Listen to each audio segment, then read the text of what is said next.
Okay, we will start our class. Okay.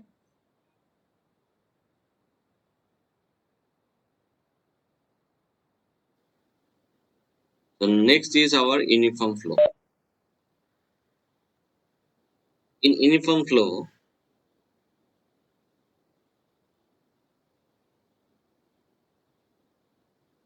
this is the channel bed. This is the level of water. Okay. In previous case, we have only considered one section. When we talk about uniform flow and non-uniform flow, we are going to consider two sections. Suppose this is your upstream, as it is in a higher elevation, and your flow is always flowing from higher elevation to lower elevation. So this is your downstream. Okay, as you can see, this is a lower elevation. Okay, so what we are going to do first, we are going to consider two sections, one in the upstream and second one in the downstream. Okay. Now what we do, we measure the same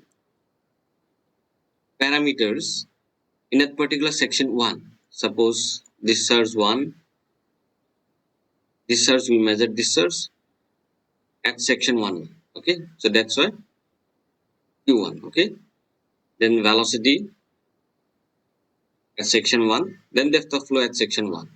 Okay, then again at section 2, we measure discharge,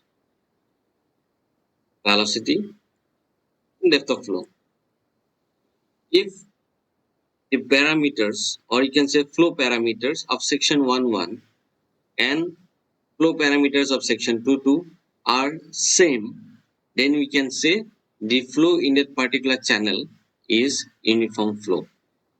Okay, if Q1 and Q2 is same, V1 and V2 is same, or Y1 and Y2 is same, then we can say the flow in that particular channel is uniform flow.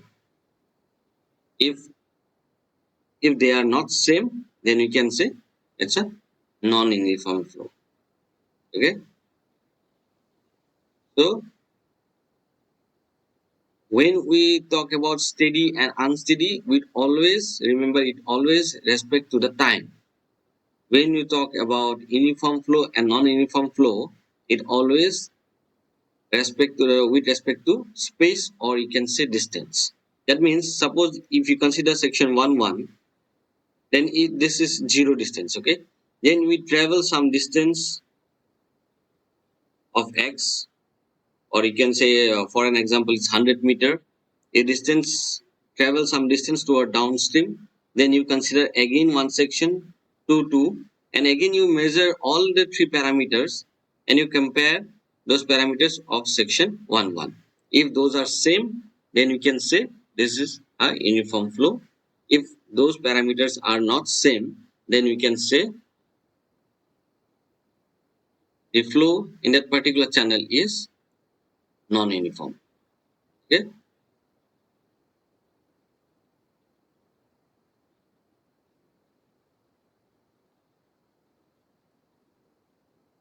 Okay. Those things we have already studied. We have just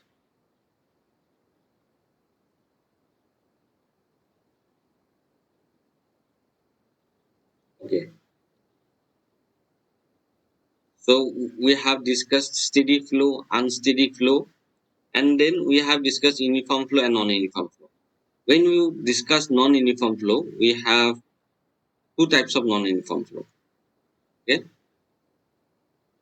one you can say gradually varied flow, gradually varied flow, okay?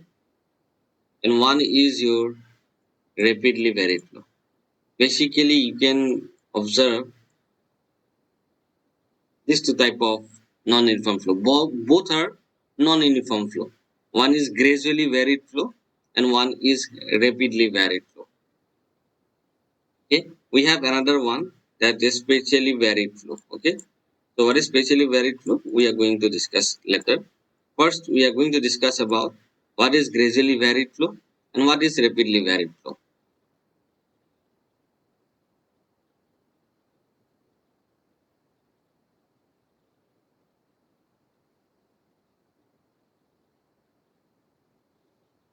Okay. So the name itself we can identify. The name itself we can identify what is gradually varied flow. Okay. Suppose there is a channel. If this is your bed of channel,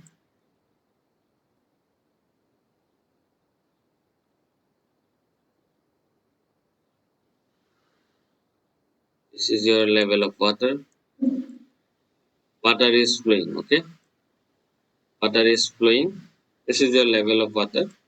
Water is flowing from upstream to downstream. Okay. Now, what happened?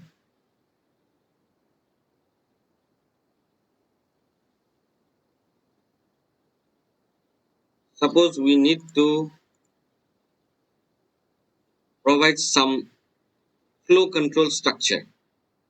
Flow control structure, you can say it's a dam, or in larger scale, you can say dam. In smaller scale, you can consider wire or barrage. Okay. Suppose if you consider a wire or barrage, or you can say any kind of obstruction you provide to the flow of water that is flowing from upstream to downstream, then what you can see in this side, what you can see, the water is after the construction of the wire or barrage, or you can say hump. We can also call as hump, HUMP. Okay. So you can see the water is gradually increasing. Okay? The water is gradually increasing here. You can see this condition. Okay. If we consider a small dam or wire as an obstruction of flow, then you can see that water is gradually increasing here. So this phenomenon is called gradually varied flow. Okay, where your depth of flow is gradually increasing. Okay, where your depth of flow is gradually increasing. So don't worry. In later classes, we have a chapter called gradually varied flow, where we are going to discuss in details about gradually varied flow. Okay. Always remember gradually varied flow, that your flow or depth of flow is gradually changing. It gradually increasing or is gradually decreasing.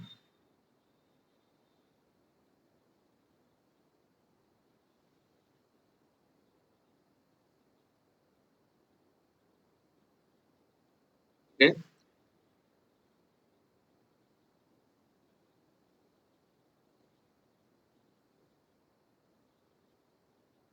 So this is gradually varied flow. What is rapidly varied flow?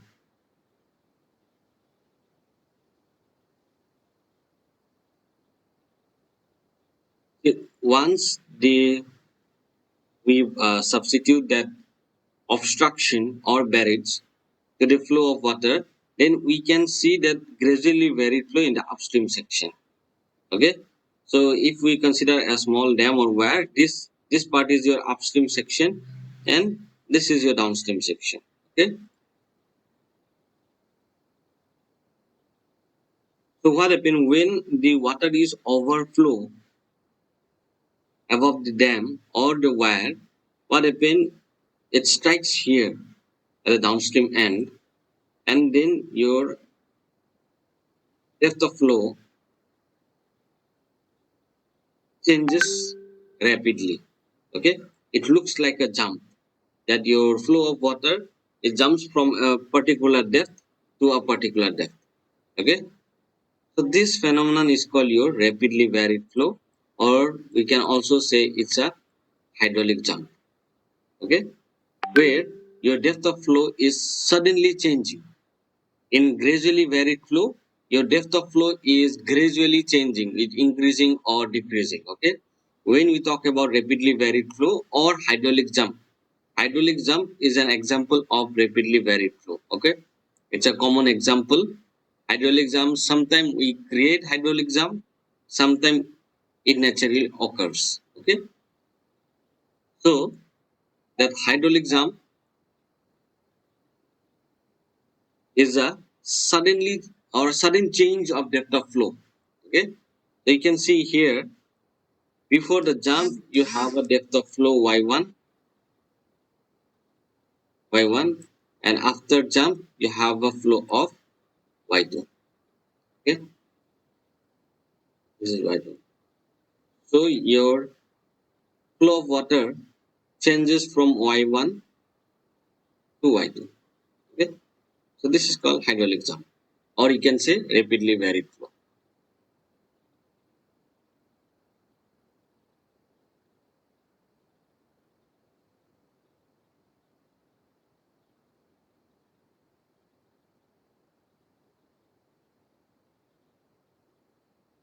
Okay, so we have another one that is spatially varied flow.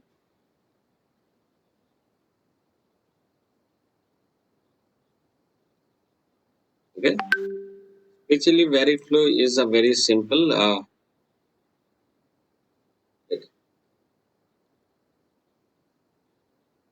See, when we have a river, we all know there are some tributaries connected to the particular river. Okay, suppose this is a flow of water. Suppose this is your channel section. Then your water is flowing from upstream to your downstream, and then you have some lateral inflows, or you can say tributaries. So from the first tributaries, your discharge is coming or contributing to the main channel is Q1. So next the discharge will be changing to Q plus Q1. Then again you have a discharge of inflow of Q2. So after this inflow, your discharge changes from Q plus Q1 from to Q plus Q1 plus Q2. So it's increasing. Okay.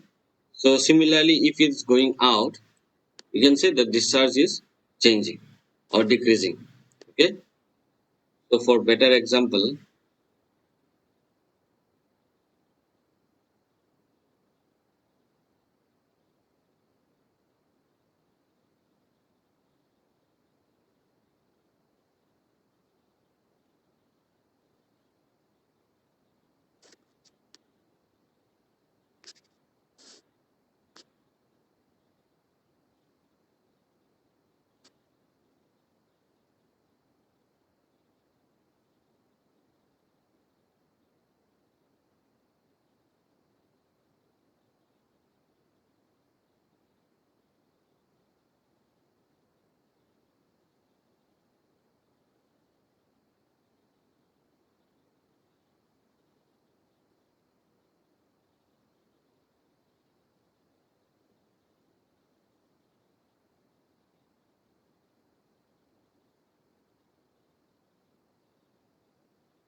okay, is it visible?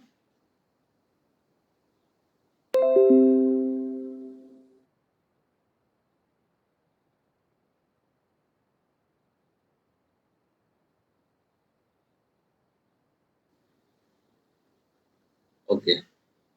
See, this is a map of Tulsi River basin. Okay, so this dark blue color you can see. This is your main Tulsi River. Okay, this is your main Tulsi River. So if you see here,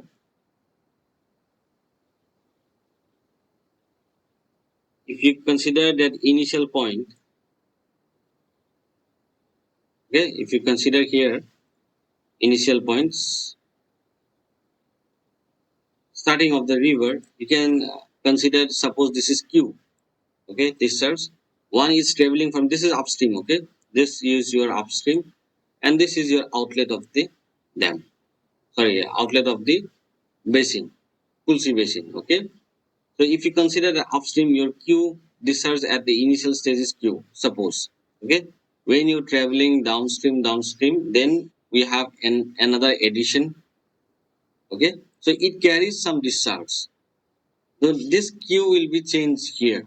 Okay, once you move downwards, again you have some lateral inflows coming to the main river. Then again your discharge will be changing. Okay, in similar way you can see there are various inflows coming to the main river. Okay, which your increases your inflow or increases your discharge. So this phenomenon you can say it's a SVF, that is specially varied flow, or it's in increasing. Okay, so this is your specially varied flow. Okay, so this is nothing but your Tulsi river basin. Actually one of your seniors in 8th semester, they did a project in Tulsi River Basin, that the government proposed a dam here in Ukiam Basin. It is in Meghalaya and Assam. The downstream part is in Assam. Here, the downstream part is in Assam, and here the upstream is in Meghalaya. Okay, so here the government is proposed a dam. So what they did, they analyzes the whole design and stability of the dam, particular dam. Okay, and they have proposed the dimension of the dam in the Tulsi River, and they have also determined what will be the capacity of the reservoir using the contour map. Okay, in the 8th semester.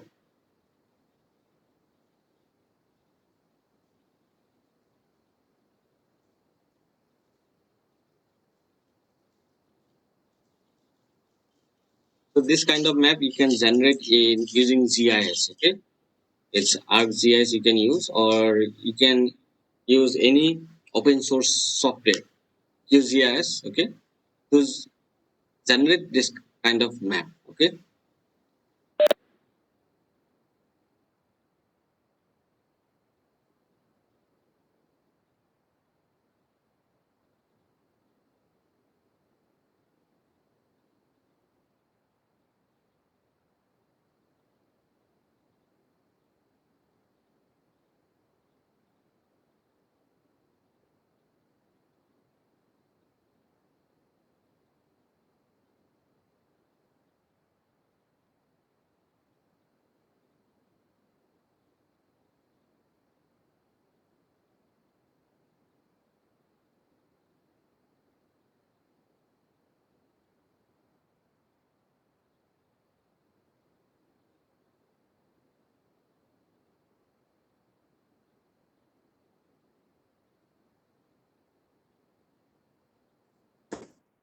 Sir, sir, your voice is not audible.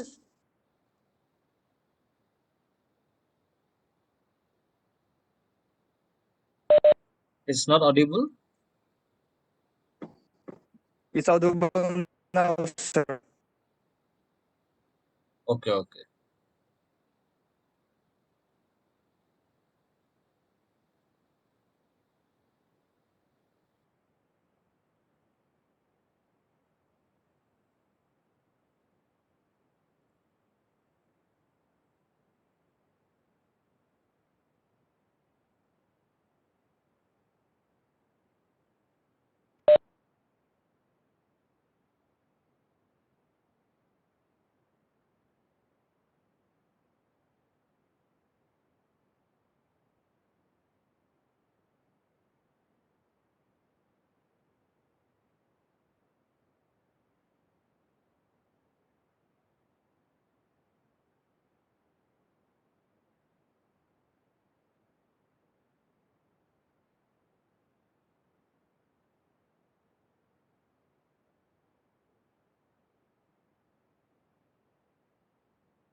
So if this is a sluice gate, in previous condition we can consider it is closed.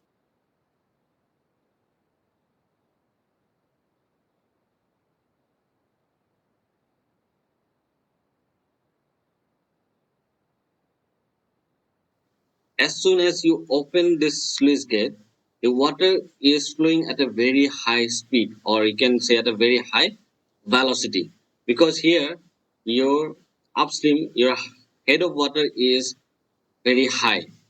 Okay, it's a very high. So when it comes out from the sluice gate, it gets an open space. It gets a open space. So what happens once it's come out, your height of the water is increases. So this is what hydraulic jump. You can see here, before jump, your depth of flow is y1. After jump, your depth of flow is y2. Okay, y2. So this is your gradually varied flow. Your depth of flow suddenly changes from y1 to y2. Okay,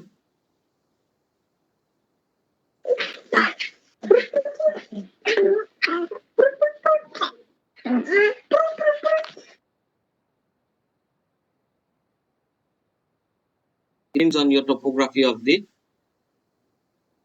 land. Okay, so canal fall in irrigation.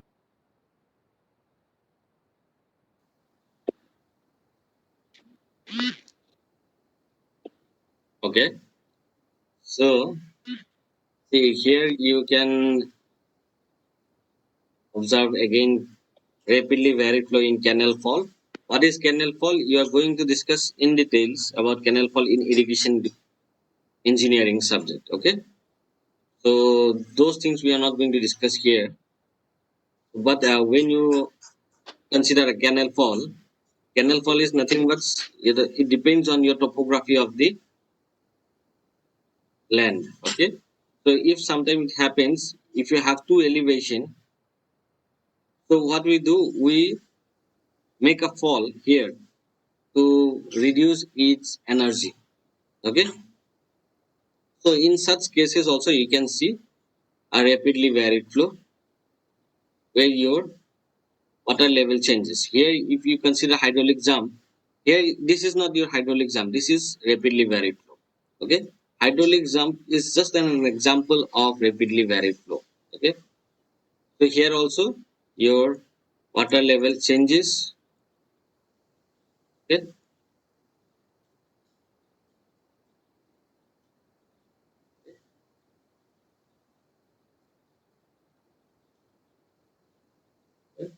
from this height to this height. Okay.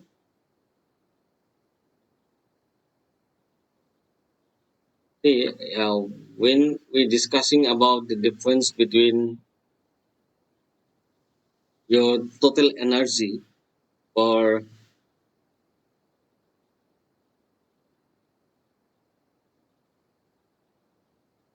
in previous class we have discussed the total energy for pipe flow and open channel. Okay. Here what we have discussed, if you consider open channel flow, for total energy we have to consider kinetic energy head plus potential energy head plus datum head. If you add all the three, we can get total energy. Okay, that is with respect to the datum line, or you can say reference line. But if you find out energy with respect to the bottom of the channel, or you can say bed of the channel, that energy is called specific energy. Okay, I think we have already discussed. Okay, so what is the difference between total energy and specific energy? Total energy, we add all the three kinetic, energy head. That is, one is kinetic energy head, potential energy head, and datum head in total energy. Okay, when we consider specific energy, there will be only two. One is kinetic energy head and potential energy head. Okay, why we are discussing again, because this phenomenon hydraulic jump.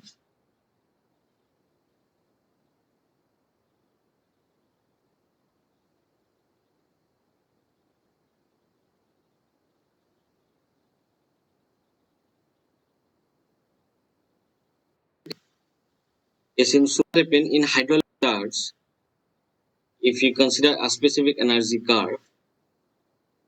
This is your critical depth. Okay. So what happened in hydraulic jump that before jump whatever the depth is it's in supercritical. It's in supercritical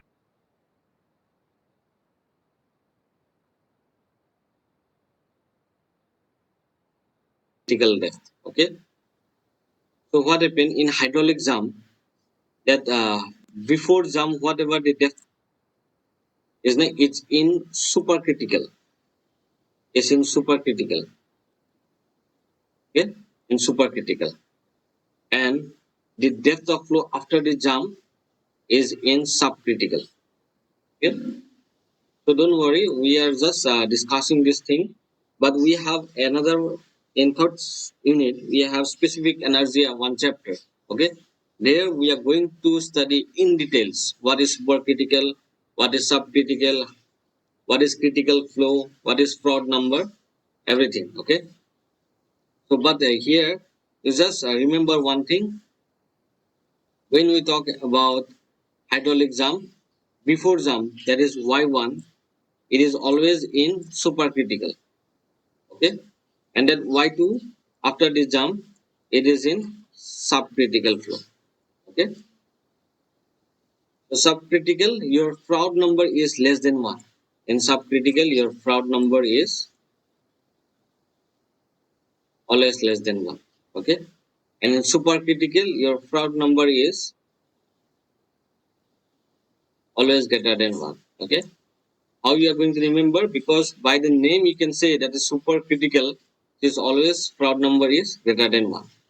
Okay, and for subcritical your Froude number is less than 1, and for critical flow your Froude number is 1.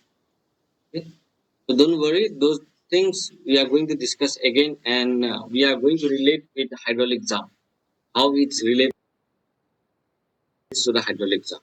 Okay.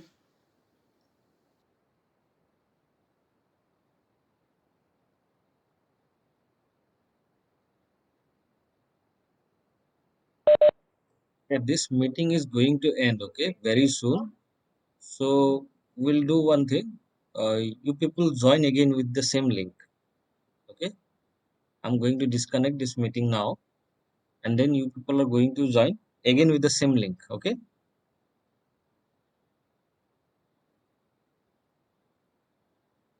Yes, sir.